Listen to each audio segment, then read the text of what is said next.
Hello family, this is Joseph with the My Cross, His Grace podcast radio. May the grace and peace of our Lord and Savior Jesus Christ and the fellowship of the Holy Spirit be with us all. I'd like to begin this message today by reading first a short verse from 2 Thessalonians chapter 3, verse 3. But the Lord is faithful. He will establish you and guard you against the evil one. That's a great verse to meditate on, especially with the subjects that we're going to touch on here today. You know, the Department of Homeland Security issued a warning and awareness to the country with specific reference to houses of worship. And with what's going on in the Middle East, we should take heed in the fact that they even mention that at all. Security is a posture that we should take up regularly anyway. But with the information shared, if you never went there before in terms of having a security awareness, you need to have one now for obvious reasons. So let's just paint a picture by referring to a recent story that was in the news but not largely celebrated because almost nothing happened. Here's what happened though. In West Virginia, there's an individual by the name of Rui Jiang, Chinese American, 35 years old. He had posted some images online of himself threatening a church and things religious in his posting, and it concerned an individual enough that as early as 2 o'clock in the morning, this person called the police department in their jurisdiction to say what it is that they had observed online, and they were concerned about it.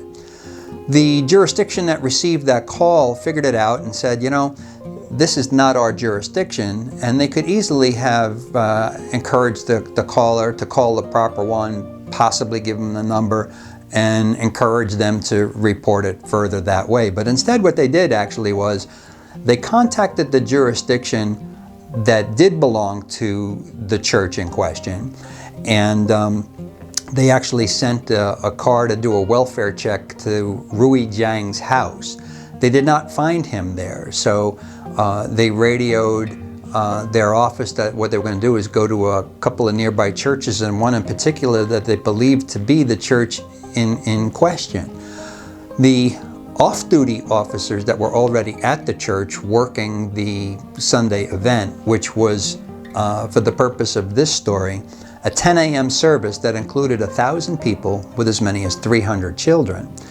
The security team and off-duty officers that were working at that church that day heard that radio traffic and decided, well, they will go out in the parking lot and look for the vehicle that was described to the other officers that were still on their way. They actually found Rui Jiang's car, which suggested that he was already inside the church. He was. He entered through a number of doors they had, and he took a seat in the second level of the stadium-style seating that they had for the church itself.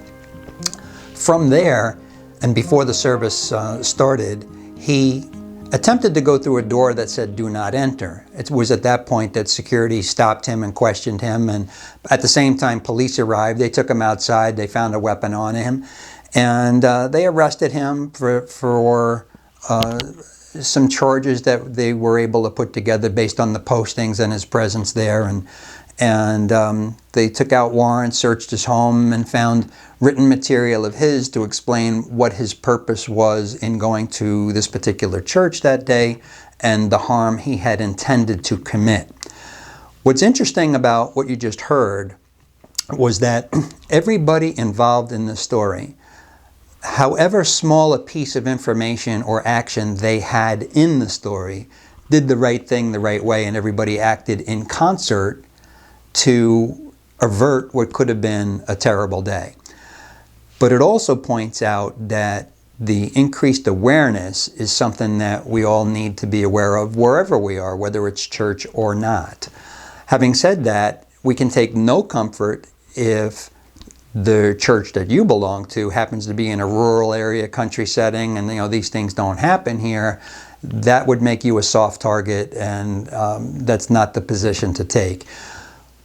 Because of what's going on in the Middle East, because of the Department of Homeland Security's warning for churches, houses of worship, synagogues, temples, to say that these are areas where protests could happen, then you need to take a different posture and start doing things differently. How might you do that? One of the ways that you could do that is to obviously increase security. You could ask for members of the congregation who would like to do that, and to form a team and to start making that presence known without scaring people in the lobby of your facility, in the sanctuary itself, and certainly in the parking lot, to walk around, be around. You want there to be a visible presence of people there for the purpose of protecting those that are coming and going, and the congregation itself, obviously.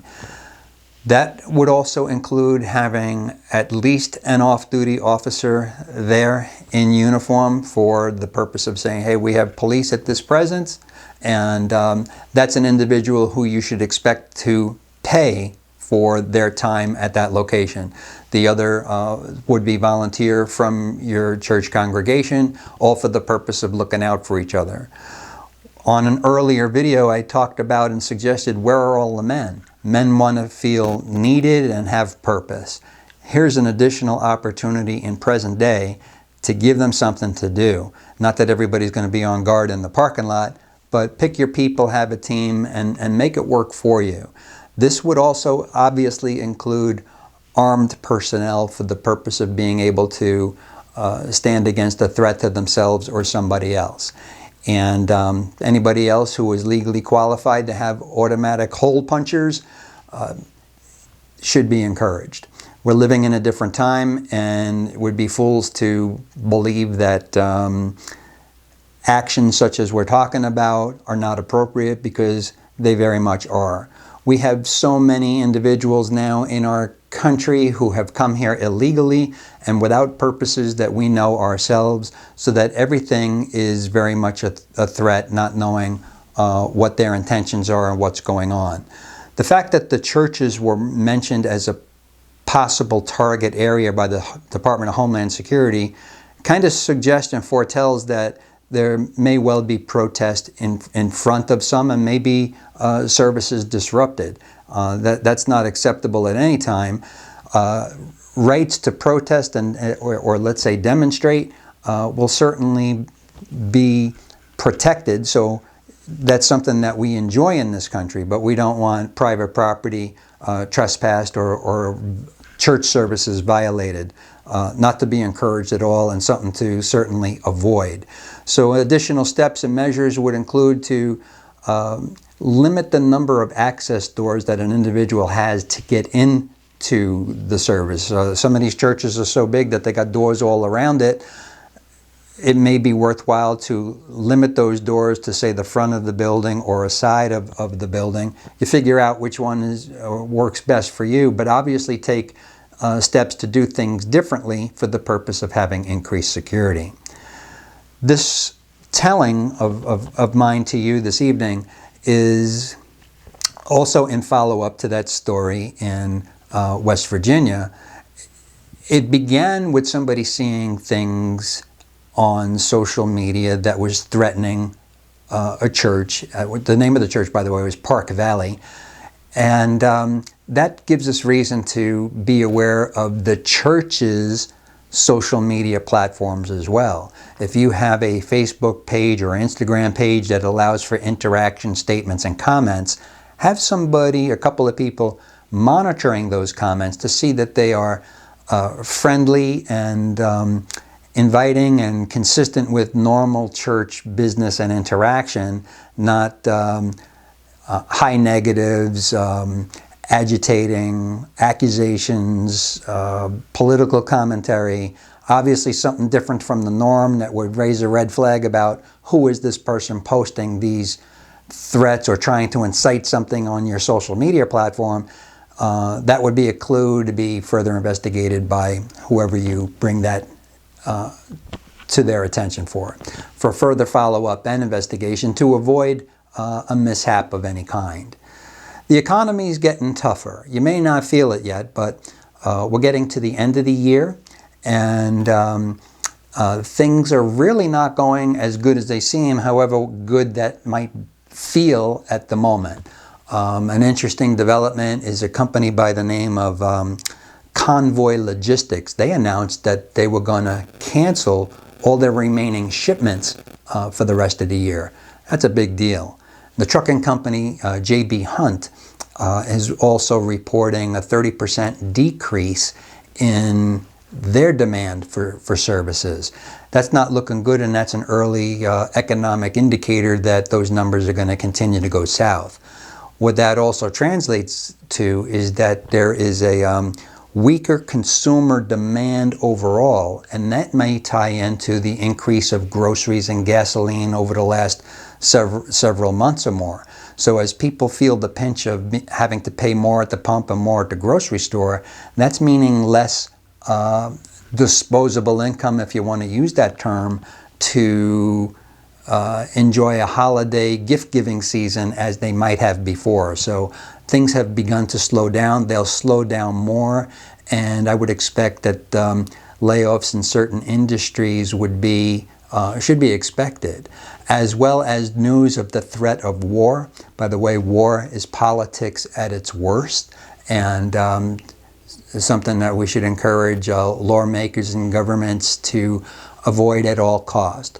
The threat of war in our present day is all the more serious because of the threat of the nuclear weapons that everyone seems so anxious to use. We want to avoid those at all cost, and the use of those in present day is virtually unacceptable. At the same time, what concerns me is we need to be alert to the fact that a draft may well also be required. Reason for that is, as mentioned in a previous video report, that the military strength is low and hurting a little bit because of COVID complications, and that if there is a draft, people that are in the reserve component could be drafted up to age 55. That's a small number of folks overall. So when they run out of that pool of people to call on, they'll start initiating a draft. It used to be many years back that when we said reserve, that people had the mindset that these guys were held in reserve and maybe the last to call. But that's changed over the years, and for a number of years of that. Reservists are among the first to be called because they all hold combat-ready assignments. And those assignments are what's needed in the beginning of hostilities, so all of them would be called. I'm concerned also for anything that would be described as a false flag incident to hurry us up into a war footing, posture, or full-scale deployment. Of course, we don't want to see any of that, but we've had incidents before, after much talk, to encourage our involvement. Examples of that would be, most notably, let's say, the Gulf of Tonkin incident in Vietnam, which helped launch a whole military activity based on bad reporting in the beginning. 9/11 is another interesting thing when you consider the video images which you can watch and the seemingly controlled demolition explosions of the building coming down.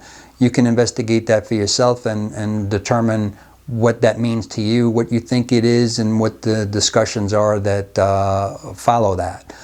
What always seems to follow on instances of those types is that there's a trigger, an action, an agitation, a build-up over time toward an end, which is getting involved in a war effort itself. Pearl Harbor's another one. Did we know they were coming or not? If we did know they were coming, why did we allow it to happen? It's allowed to happen so you can enter into the war effort. We got to remember that a lot of, well, even Bill Gates himself was talking about depopulation and different things that could come along that would harm the human population. And isn't it convenient that, you know, a war is being discussed that would hurt a lot of people? So again, going toward that end, I don't know that we'll see any activity involving Americans in 2023, but as you get closer to the first half of 2024, we don't know what triggers are out there that could get everybody upset. Keep in mind now, false flags doesn't mean that somebody doesn't die. In fact, a lot of people could die. It could be very scary, but it also is an action that prompts a people, a government to move in a direction that they want to go into, that normal and natural events wouldn't take you there had there not been the false flag operation to start with. I'm not saying that there's going to be, I'm just saying we have to be wiser based on the history that we've all lived through, and that's to our advantage to be able to do that. Censorship has increased phenomenally over recent weeks and months, mainly because, you know, in years past and with hostilities of years ago, you didn't have the internet and the fast reporting of people being able to respond and figure out information, truths and untruths, with actual video and commentary right from the beginning. And so because people are able to do that so much sooner now, the censorship of information being shared is something that I'm sure many of you have felt already. And I believe it's something that we're going to see more of, because there's no way for certain players to be able to suppress all this information. So another possibility is even for the internet or that kind of communication to go down periodically or for any period of time. So these are security concerns that tied together with a broad brush stroke of things to be concerned with in that sense. Food supplies are going to continue to get tighter, as well as certain grains and dry beans, meats, tomatoes even being harder to get because they're not being harvested and they're not being transported. So we're going to start to see things of that nature dry up pretty quickly, as well as even a product like honey becoming increasingly scarce. You know, they say there's less bees making the honey and a greater demand for them, and that being the case, it's going to become something harder to get. So you might want to get some while you have a chance to get it.